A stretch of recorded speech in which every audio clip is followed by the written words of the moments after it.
but there's another sports center where it starts now. Chris Fowler down in Columbia, South Carolina, getting ready for the Gamecocks and Dogs. And speaking of wild, what a scene we have for you in Columbia, South Carolina. The Gamecocks have upset on their minds today as they host Georgia. We've got it all covered. College game day coming up next. Yeah, greetings from the heart of the Southeastern Conference where the Gamecock Nation braces for the Bulldogs. Tonight, we'll have the breakdown of this big ball game and set the table for all of the Saturday showdowns on College Game Day coming up at the bottom of the hour following Sports Center, which is right now.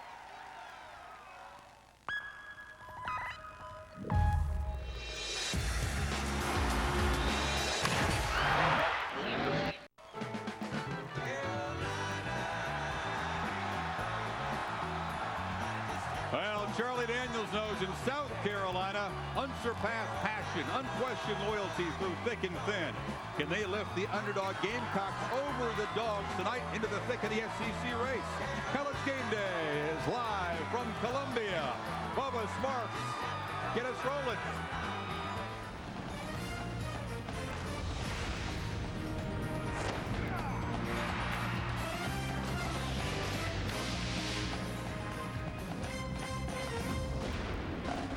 One top 10 team will fall to an unranked opponent today. I'll say fiction. People think, South Carolina may not beat Georgia, but again, wants a much better game. And I think Nebraska could have a little struggle until they get.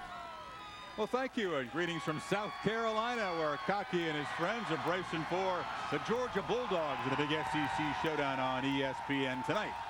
Lee Corso, Kirk Herbstreit joined me to relive last night's ACC Classic. Guys, given the circumstances, given the quality of the two defenses, we expected a tough, grinded out, ugly at times game. We got all that and more as both teams had to work overtime. Mistakes, miscues, a kicking game error for Florida State. History repeating.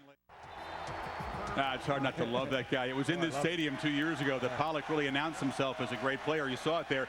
Swiped the football from the quarterback, scored a touchdown. These fans don't want to see that. Pollock doesn't really want to talk about it either. He's focused on the future, on tonight. Rally, Jeff Carpenter, TJ Acree, and the gimmick pass. Boise State, 246 rushing, 246 passing. Got to work on that balance.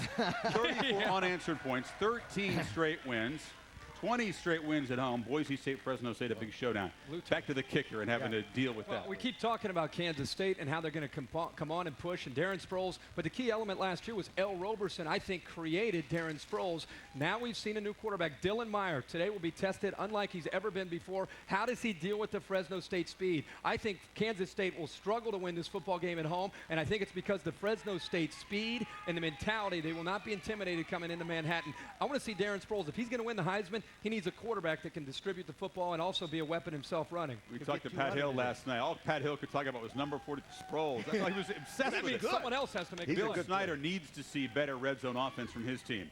Nebraska hosts Southern Miss, a team that has a chance to get redemption. The woodshed beating that you guys broadcast last year when Dustin Allman was 4 of 24 against the Blackshirts. It was a big gap a year ago. Is it narrowed at all? Do they have a chance? Well, now it's in Lincoln, so I don't know if they have a chance, but I will tell you they have experience on offense, and Dustin Allman, although he struggled last year against Nebraska, became more confident as the year went on. Nebraska will win this game with the Blackshirts. Their defense, I think, is going to lead them to a Big 12 North divisional title, and I think it's, even though they don't have Bo Pelini, Kevin Cosgrove as a new coordinator is doing great things, and Adam Carricker as a defensive end that's going to come on more and more. He had 2 sacks in his first start last week, and I think you're going to see in this game, when Allman drops back to throw, they're going to come after him with a lot of pressure. Nebraska in this game will take the pressure off of their own quarterback, Joe Daly, by creating turnovers again against Dustin Allman. Last year when they got smoked, you picked them. The thing that Notre Dame didn't have the ability to do when they played BYU, it's a novel concept.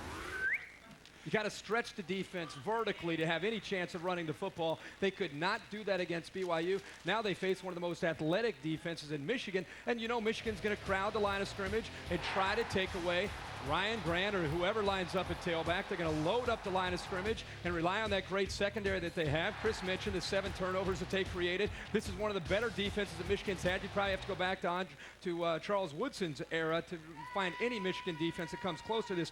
I realize it shouldn't be close. You look at it on paper, but let's not forget, Michigan's looking great. They're starting a true freshman, which means ultra-conservative Lloyd Carr, which means close game, playing in South Bend, all the focus from Notre Dame in the offseason. Michigan wins, but it's going to be close. 7 starters last year off of defense, a new defensive coordinator. You think of six of the guys they lost are playing in the NFL, so they lost a lot of talent. But I'm telling you guys, because of the depth and the athleticism, Mark Snyder, the new defensive coordinator, may have a defense that could be as good, if not better, by when it's all said and done.